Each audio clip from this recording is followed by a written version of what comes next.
Have you ever wanted to play one of your favorite pieces on the piano and just thought, nah, not going to happen. It's too hard. I have been there. And this video is going to be the second greatest video I've ever made because I'm going to give you as many, I can't say all, but as many of the tactics that I've used over the years as possible that have helped me to learn these kind of repertoire. Now, I promise I'm not here to just talk about myself, but I want you to trust in my credentials so that you can trust this will work for you. Schubert D Major Sonata, 45 minutes. Brahms, Second Piano Concerto, hard as heck. Rock 3, goes without saying. Prokofiev, Sonata 7, impossibly hard. Beethoven, 8 or 9 of the sonatas, but Waldstein being one of the hardest, as well as the violin sonata Kreutzer I performed multiple times. Ligeti's incredibly difficult 6th etude, which I'm actually learning right now, and I performed the 10th etude, not quite as hard, but quite challenging regardless. And finally, Stravinsky's The Rite of Spring, my own transcription of it that is, I would say, easily as difficult as the Petrushka and arguably up there with Ravel on Dime. In any case, here we go. So the first thing you want to do when you learn a hard piece is get a survey of the land, what I call the bird's eye view. You can simply do this by, I'm not going to do it in front of you right now, but you just sight read through the piece 3 to 4 times. You're not trying to actually get any of it right, but once is not enough, and you don't want to do it 50 times and be implementing bad habits. But basically, you're trying to get the flavor, make some general observations about tempo, structure, sections, when the mood changes, that sort of thing. And each time you want to try to notice one thing that you didn't the first time around. So when I did Rock 3, for instance, problem with this piece is it's just impossibly long and it basically never ends. I mean, if you've seen the score for more than 3 seconds, you know how notoriously difficult it can be.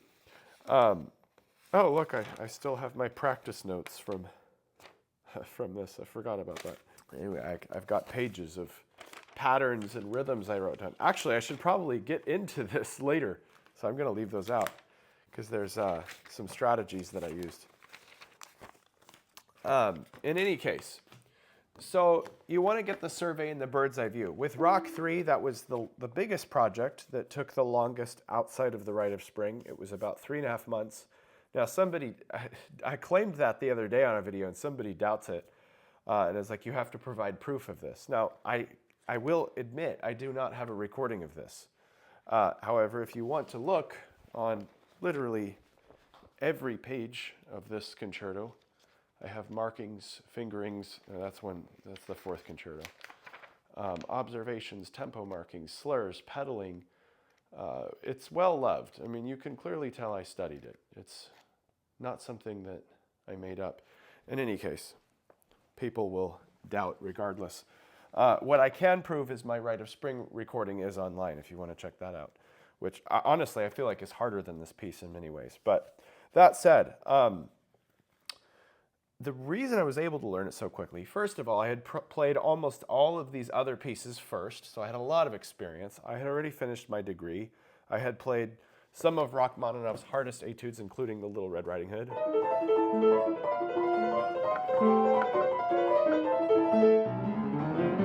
And so on. I had also been exposed to incredibly complex music that was thick, like Scriabin and all these other composers. So that helped, for sure, that helped. But what really got me through it was that I made a really strong plan for how I was going to do it. And I also, it was the year the pandemic hit. So I had 6 hours a day I was practicing and basically doing nothing else. 5 hours on Rock 3, 1 hour on the Mozart 22nd Concerto in E flat. And that was my day. Wake up, do 2 hours, take a break, do another 2, take a break, do another 2. Within that, I had very specific goals because I was going to see my teacher, Mark Westcott, every 2 weeks. It was a 3-hour commute to my lessons, so I couldn't do it weekly. And what ended up happening was each time he gave me a goal of what I was supposed to learn by the next lesson, as well as what I was supposed to polish and what I had already learned. So there was kind of two completely different agendas, because obviously learning notes and polishing notes are a completely different game. So make a clear goal, make a clear plan, put it to an actual timeline, and say, if I need to learn it in 3 months, and there's, I don't know, what is it, 78 pages or something, I'm not going to count right now, then you just do basic math. You know, I had 90 days, let's say it's around 90 pages, that's around a page a day that I need to figure out, and then another page a day that I need to polish in some way or another. So it was a lot of work, but by doing that, and then seeing within each day I had 5 hours, there were several goals I was doing within that as well. Some things were technique, some things were working on my sound, some things were working on my pedaling. And that's another point I wanted to get to, is the idea of skill separation. If you've watched my videos for a while, you know the idea of the 12 fundamentals of piano playing. Pitch, fingering, rhythm, balance, articulation, and physical movement. Dynamics, inflection, harmony, structure, pedaling, and memorization or learning habits, otherwise known as the 12 fundamentals. And how they actually develop every piece, regardless of difficulty. And in any style, if you're a jazz pianist, if you play pop, if you play rock, if you play classical, it doesn't matter. The piano has 12 fundamental skills that everyone needs to learn to be playing at a high level. It's so important to be primarily focused on one skill at a time.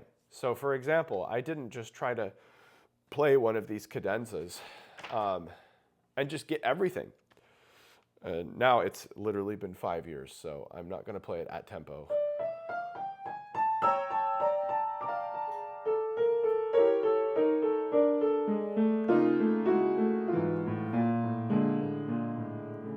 And so on. Like, there's a lot going on, right?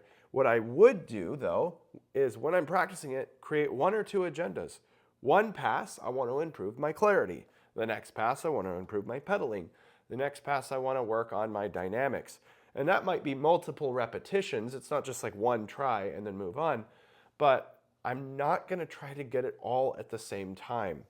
So a lot of you have seen my videos talking about how you should make something harder in order to improve it. You actually cannot get the last 10% until you have tried something harder that will then make the last 10% automatically easier. It's a whole different way of thinking about it. Instead of spending time in this last 10%, you literally abandon it, move on to a new problem that is more difficult. And by getting to 90% in that problem, you end up actually getting to 100 in the first problem. Here's the kind of thing you need to learn first, is that you first have to make it incredibly easy. So start way below your skill so you can reach near perfection right away. Then you realize, oh, this isn't so hard. So then you make the skill much harder. The 90-10 principle, right? I made a whole different video on this that I'll put in the description. How to learn piano as fast as humanly possible. And then the sequel to it, how to learn scales as fast as humanly possible. And there's another one coming. I'm not going to reveal the title, but it's going to be in that same series. But you don't just play the end result slowly and expect to get it. Like,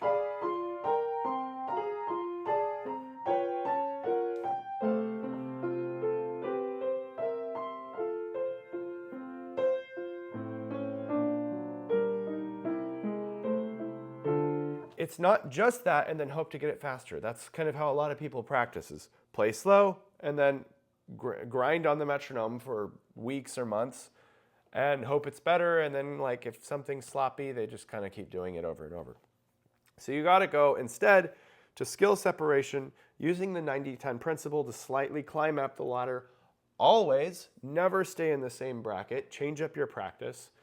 And you will gradually find that you're working on harder and harder goals, which leads to more and more fluency, learning it faster, and achieving new technical and musical heights.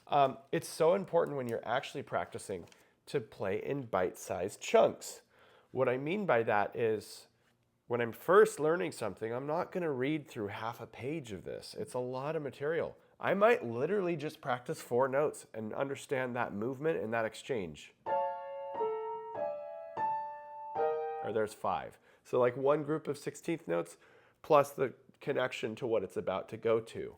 It's a great practice habit, by the way. If you want to practice a chunk, always do the next note so you learn the bridge. Because a lot of people will learn this, and then this, all separate, and then they like literally don't know how it all connects, and they're stopping frequently. So just to avoid that, do 4 notes plus 1, and then overlap it. So like practice like this. And then pick up where you left off. And then you can chain it in longer groups. And then, of course, then speed can come after that. The bite size is so important. Don't play more than you can digest. You have to challenge yourself, yes, but that doesn't mean play for half a page or 2 pages or 10 pages at a time and play poorly. You never want to sacrifice understanding for endurance or for speed. Now, pace your learning. What does that mean? You take your time to polish something, knowing that you can't just do it overnight. So I may have had 5 hours, but I'm not going to grind for 5 hours on 2 pages and expect to get them good.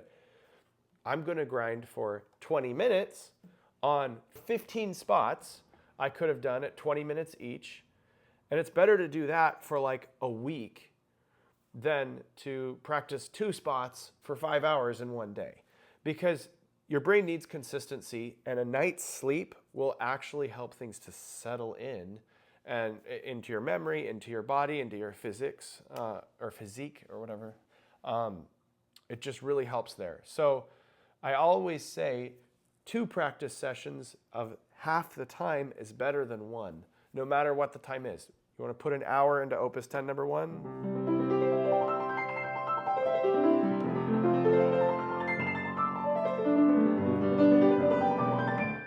That's terribly out of shape.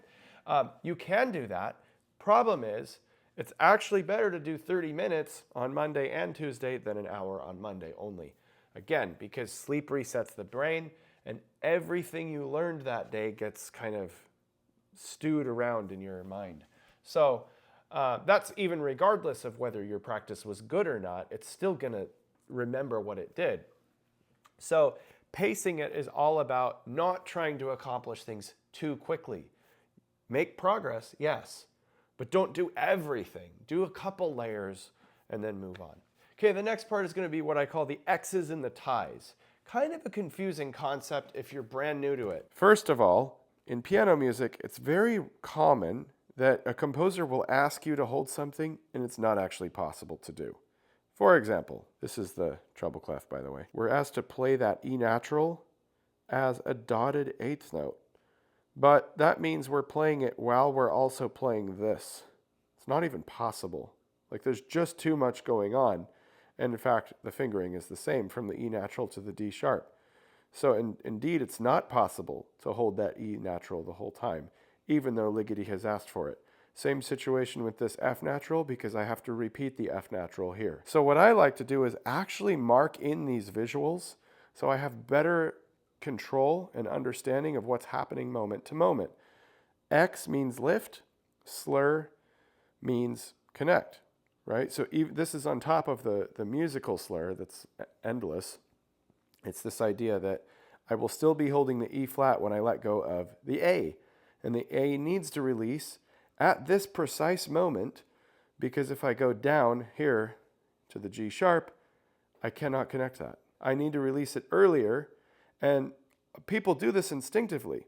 The difference of my teaching, and I got this from 2 teachers, Peter Brownlee and Mark Westcott, is Peter always said, whenever you have a lift, choreograph it with what's going on in the other parts, or usually in the other hand. In this case, the same hand, but a different part of the hand.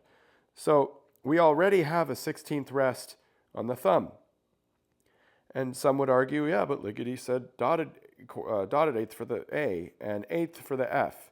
Problem is, again, it's not possible to actually connect it and hold the E flat. So you either let go of the E flat and you connect that, or you hold the E flat and you let go of the A. I mean, you can't have both. And if you hold the pedal down the whole time, look at what's going on in the left hand. Not going to sound pretty. So You have to learn this strategy of holding some of the hand and releasing others. People either release it all or they overpedal it and it sounds bad. Or if they do this, they're holding some and releasing others. They're not doing it in association with the other parts, so it's just kind of random, and the hand builds in tension because it's not clear on what it's supposed to do. But when you give it a very clear goal of lifting the A precisely in accordance with this E in the left hand, also treble clef, or with this rest in the thumb, then your hand builds more of a clear sense of coordination, which then can speed up to a higher level. The way this would look is think vertically. Don't think horizontally left to right. Think literally. I call it the vertical line trick or the vertical line test.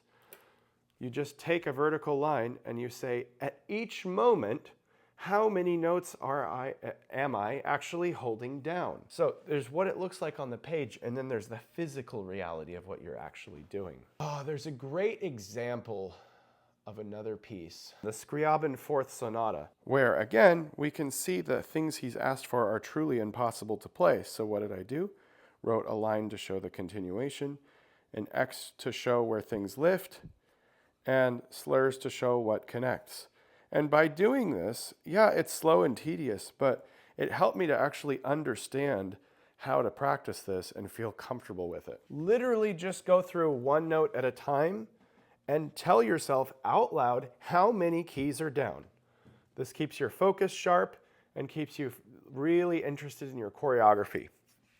So here we go. One note, two notes. I'm adding two in the right, two in the left. So I'm going to say what I'm totally holding, regardless of whether I actually played it at that moment. I'm only adding 4, but I already have 2 down, so that's 6 total.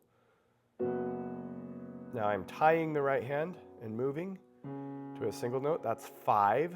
Now I lift 2 of the voices in the right hand, so that's 3 remaining. 3 keys held down. Back to 5.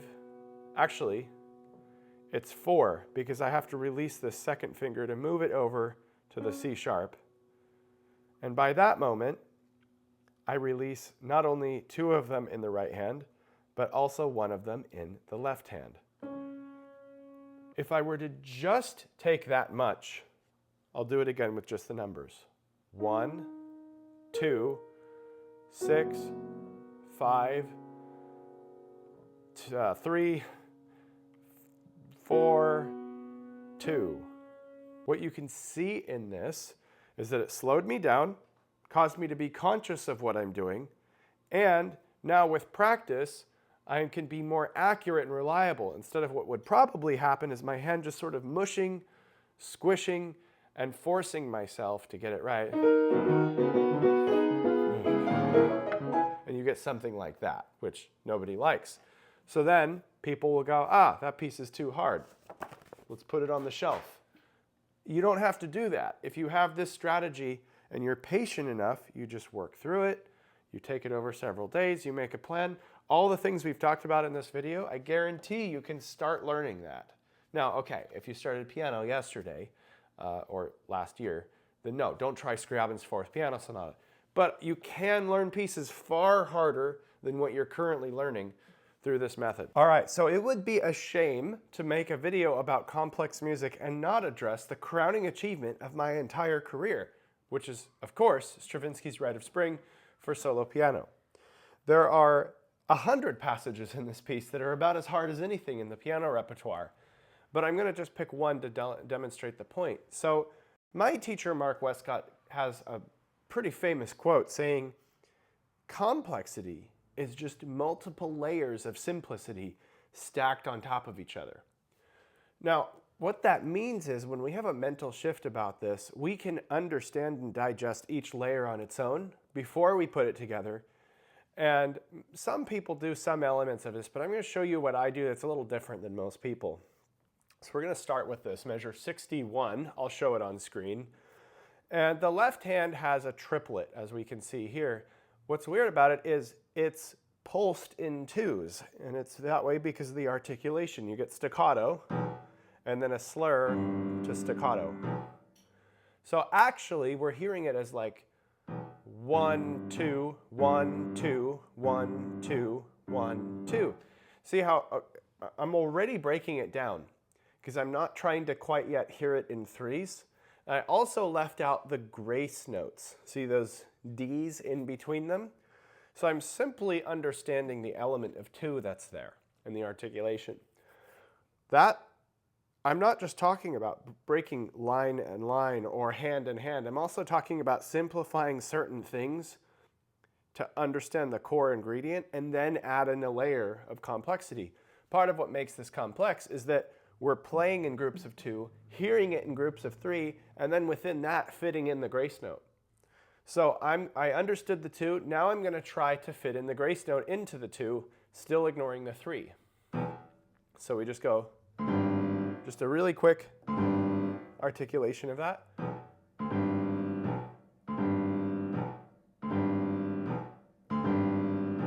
Seems to be starting to get there. See, I make my problem so easy to achieve almost instantaneously because I'm working one bite-sized piece at a time. We've already talked about this, but I'm showing you how I'm doing it. So now that that makes more sense, now I'm going to start to try and internalize the 3 aspect of it. I'm going to do that by snapping every 3 notes. I may not be accenting it in 3s, but I'm at least going to start to feel that 3 idea. So.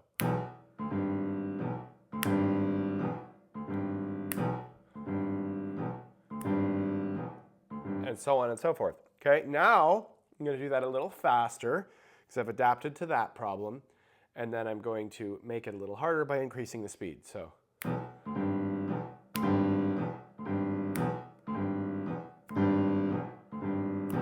Okay, so I'm adapting to that. Now I'm going to make it harder by trying to really accent those 3s without snapping so that it's coming through clear to my audience that it's 3s and not 2s.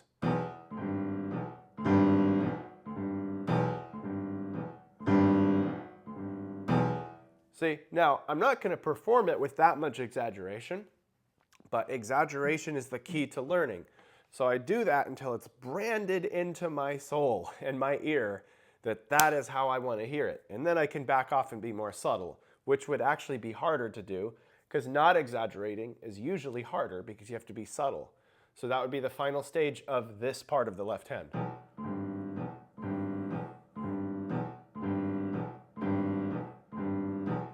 Now I'm so subtle that it might not have even sounded like 3 anymore, but at least internally I have that security of where the pulse is. Now we have to look at the other hand and the other layers. So what's going on? Well, we have a very simple, again, a layer of simplicity, simple melody.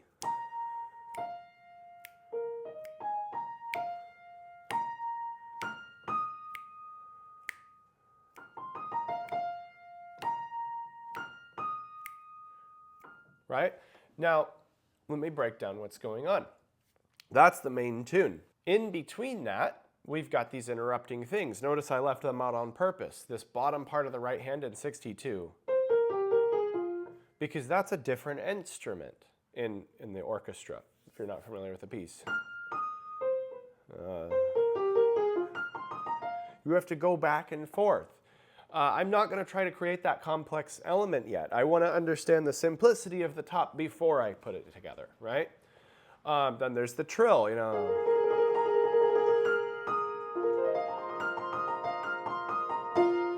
So even that group of 6 in measure 63 is not part of the tune. That's a filler gesture between the part of the tune that actually is, which is F, E flat, and then the 5 group after it. And then the tune continues in octaves.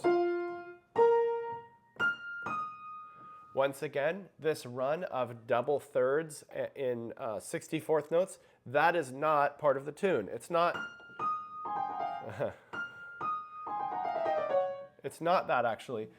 That's a filler thing that flutes are doing, and actually it's like 3 notes. But, you know, not humanly possible, so... I do an altered version of that. In any case, see how I'm just understanding one element at a time? I get it in my ear. Now I'm going to go to the other elements and study that. So back to measure 62. I'm going to count out loud. 1 and 2 and 3 and 1. See, I understood how that fit in rhythmically, regardless of all the gobbledygook around it. Let me do one other element is in 64, which is kind of complicated.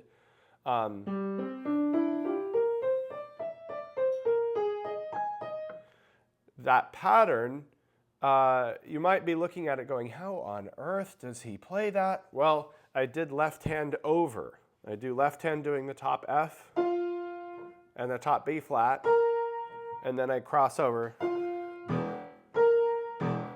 and then I change. The reason I did it that way is because the actual bass line is 4 E's in 4/16 notes. It's not possible to go like that and get the middle stuff. So I figured it's better to have half the amount of bass notes and just jump around. But again, we're talking multiple layers of simple things otherwise. Not hard to play just the bass line, 1, E, and Anyone could learn that. Anyone could learn 1, E, and Now it's just a little harder to go 1, E, and Yes, you have to practice the jumps, but the rhythm isn't very challenging. Now you have to practice this middle line with the right hand, smooth and slow until you know the fingering. And then you fit all that in with just 2 of the 3 layers, not all 3. You don't jump from small skill to big skill. You work your way up through the ladder. So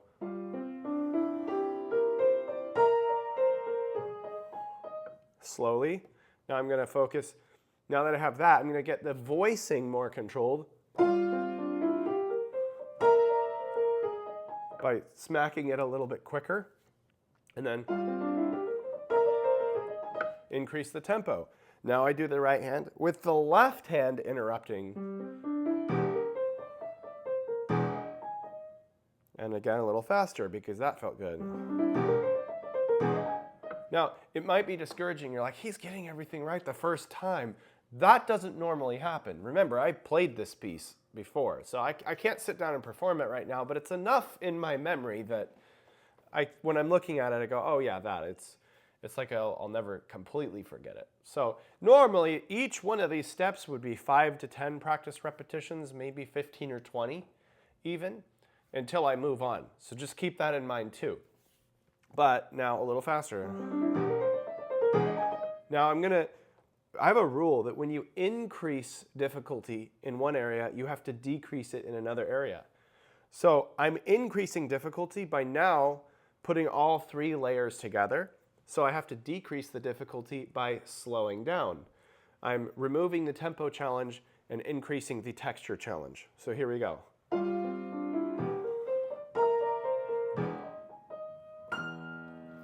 And I just took my own advice. Remember earlier, bite-sized chunks? The chunk plus the first note of the next thing. Now I'll do it a little faster. And yet a little faster. Don't ask me how I ever played this.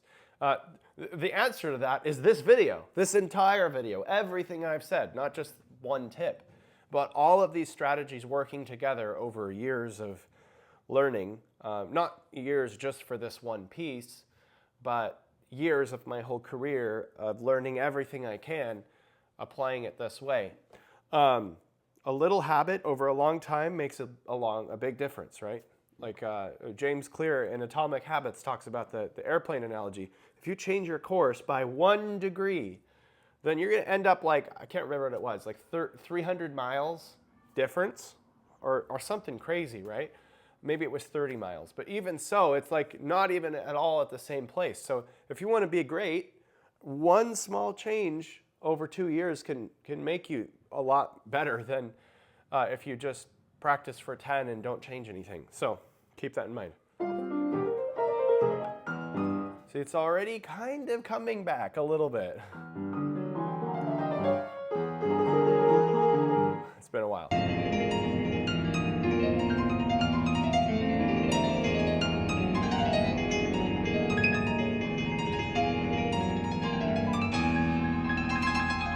But you're seeing how I piece this together. See, it's like understanding is one, hearing is another. You have to understand it mentally. More important than that, the next step, you have to have it in your inner ear. Now, somebody asked on a recent video, well, your anatomy doesn't change how you're able to hit notes right or anything. They misunderstood what I meant by inner ear. I don't mean the literal inner ear body part. It's what I call the inner ear or the inner singer, what some people call, it's a recent term I just heard, I think audiation or something like this. But it's all the same thing. It's like, how well can you hear it in your head before you even move a muscle? Obviously, Beethoven was good at audiation. Otherwise, he wouldn't have written any of his music. He heard it first inside before he wrote it out. And for those of you that don't know, Beethoven was deaf. So obviously, he had to have this skill or he never would have written anything that sounded halfway decent. The point is, that can be learned, whether you're deaf or not, by practicing like this. By first hearing everything separately, just like a conductor would. They study their parts and they probably do what I'm doing, is just kind of play through the lines. Then when they get in front of the orchestra, they go, okay, the flute should sound like that and the bassoon should sound like this, and I know your rhythm and your rhythm and your rhythm, and now I can tell you how to play those passages. Same thing, we are the conductor for our hands. You have to first know it separate from what the hands have to do before you can ask them what to do. So you study it all separate, you piece it together. If it's 3 textures, do the bottom and middle, bottom and top, middle and top. 3 goals before you do all 3 together. If it's a 4-part texture, which I think there is a spot of that somewhere in here, sort of in measure 58, you got, and then you get this interrupting arpeggio. So it's not technically 4 at the exact same time, but there are 4, even 5 parts going back and forth between each other. So you want to study all of them in every group. So 4 parts, you do bottom, or let's just label them 1 to 4. You do 1 and 2, 1 and 3, 1 and 4, 2 and 3, 2 and 4, and 3 and 4. All on their own before you put it together. Then you do 1, 2, 3, 1, 2, 4, 1, 3, 4, 2, 3, 4. And then you can practice all 4 together. If it's a 5-part texture, you see how long this process becomes. Same process, just more steps. I'm not going to say them all, but 1, 2, 1, 3, 1, 4, 1, 5, and so on. You do every combination of 2 parts, and every combination of 3, and every combination of 4 you can do, until your ear gradually works its way up to understanding it all at the same time. One of the biggest mistakes I see even professionals make is they'll learn a piece like this and play it all super slowly and just kind of get a lot wrong and just hope if I do 1,000 repetitions, it'll start to make sense. I promise you it won't. And even if you can kind of manage it, the quality of somebody who practices like this will always surpass you. Even if in the temporary it takes longer, they will always be better musicians in the long run. And some of the best people I know that are like next level type people, they practice like this. That'd be like Jeremy Dank, who's played all of the Ligeti etudes. Jeffrey Kahane, who said he's practiced the Goldberg variations in like over 100 different ways in order to season them, over 40 years. And now, I don't think there's anyone on the planet who knows that set of music better than he does, right? Like the point is it's one thing to play a piece. It's another thing to internalize a piece to the point where it's like speech. Nothing can throw you off. You want to have better nerves? Practice like this. Not that the nerves are stronger, but better control of your nerves. When you can trust yourself because of how you've practiced, you don't get nervous because I've done all the work. Somebody could have a heart attack while I'm playing and be wheeled out and the fire alarm could go off and I could still finish my piece. That may sound like a joke, and literally that happened to my teacher, Santiago Rodriguez. He said somebody had a heart attack in his Carnegie Hall recital. He was halfway through the Brahms Paganini Variations, Book 2, and he's pretty savage. Half of what he said is not repeatable, but you kind of have to get a laugh at it. If you knew him, you'd be like, oh, okay. Uncomfortable, but hilarious. he's like, it was going really well that night.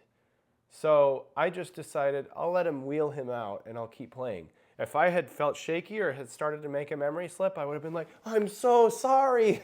Would have gotten off his bench and everything. Unfortunately, that's kind of the way he was. All of his sympathy was faked. But in any case, the point is that 9 times out of 10, it's not going to be that distracting or that tragic, but we do get distracted. A phone rings, or if we're just playing on ourselves, we get a notification, we have to use the bathroom. Anything can pull us from attention. And yet you will not get swayed by that nearly as much when you have studied with this quality. Okay, point made. So I could talk on and on. I could literally spend, I'm not joking, probably 40 hours going through the Rite of Spring, telling you exactly how I learned every section and every possible thing. But at that point, you might as well be studying with me one-on-one so I can just help you to do it. Because at a certain level, once you learn the process, the next step is to put it into your own playing, not just to see how someone else did it. So anyway, I hope you got some ideas from that aspect. Of the entire tutorial, I would say these, 12 minutes or something?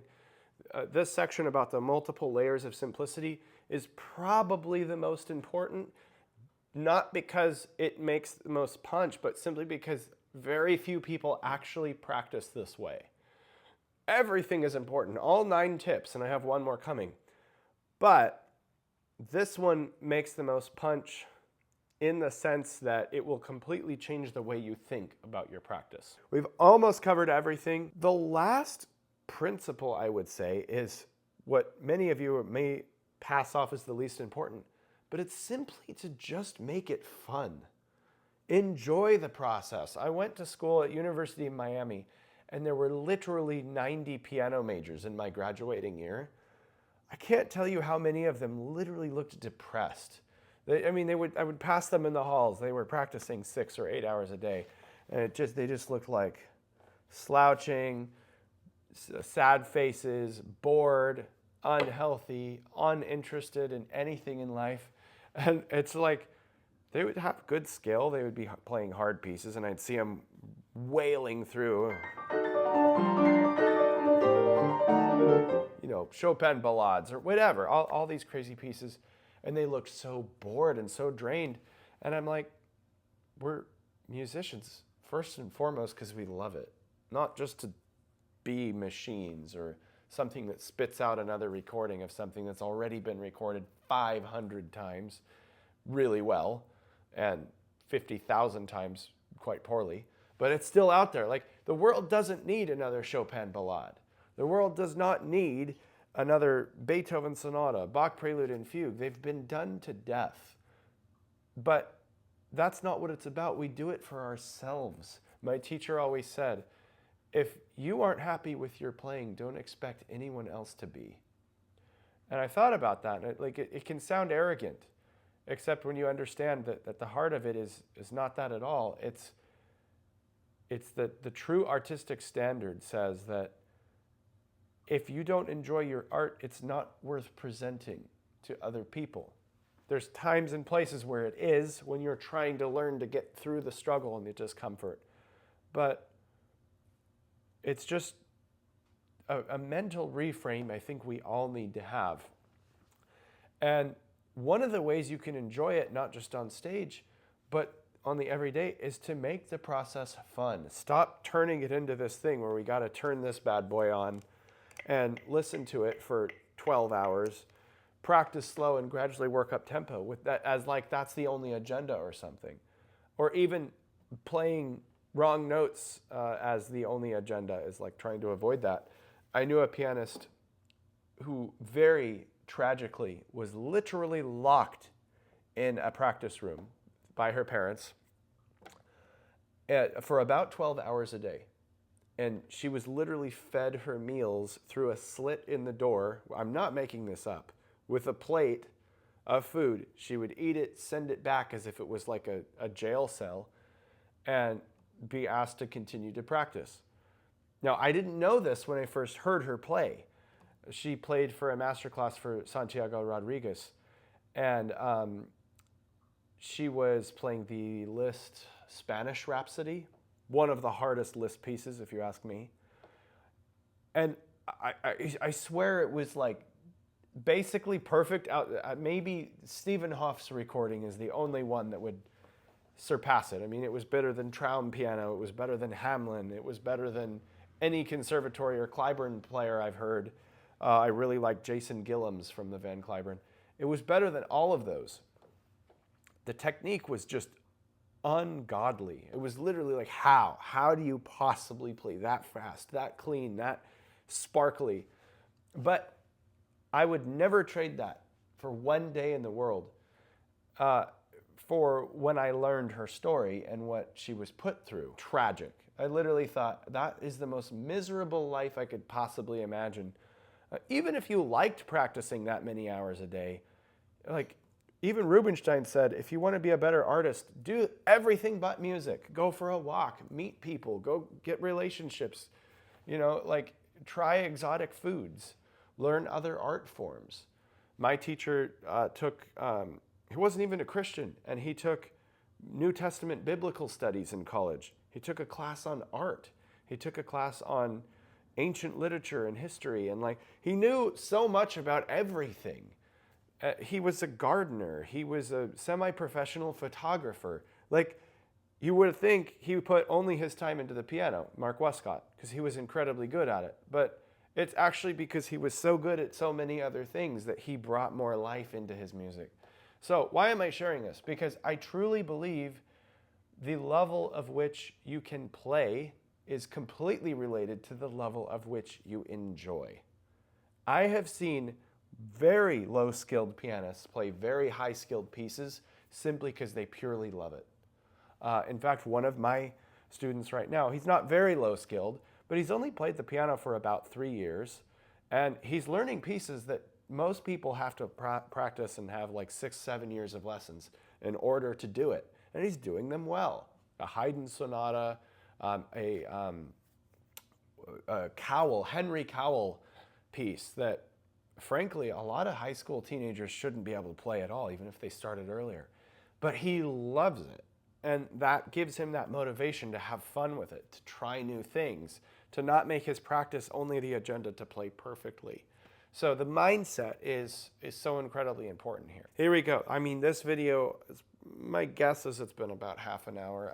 I know this is incredibly long for these low attention spans of today. Everyone wants a 5-minute video explaining concepts that frankly took an entire career to develop, right? I actually could have made this video 3, 4, 5 hours, and I would gladly do it, but I'd be shocked if anyone actually wants to watch that, at least at this point. So if you do want to learn more though, I would like to offer you to have a free consultation with me. I have very, very limited spots on who I can take in full-time, but I've got tons of spots for customized programs. Like if you just want to do something for 2 or 3 months, if you want to bring something in for 1 lesson or a package of 3 lessons or something, and we get you some quick results and I show you how to implement these processes into your personal playing, I can help you. I've helped personally 140 people now in more ways than I can possibly explain. Literally 5-year-olds up to 87-year-olds. I've had blind students. I've had autistic students. I've had freakishly talented teenagers. One of them that studies with Garrick Olson now. People that were complete beginners and people that were full-on professionals. So the point is I've worked with a little bit of everyone, and I think that's why my methods are so universal by now, because I've developed them for over 10 years. So I promise you I can help. Send me an email, ap@aaronpetitpiano.com. Let's get talking and see how I can help you further. Thanks for watching. See you next time.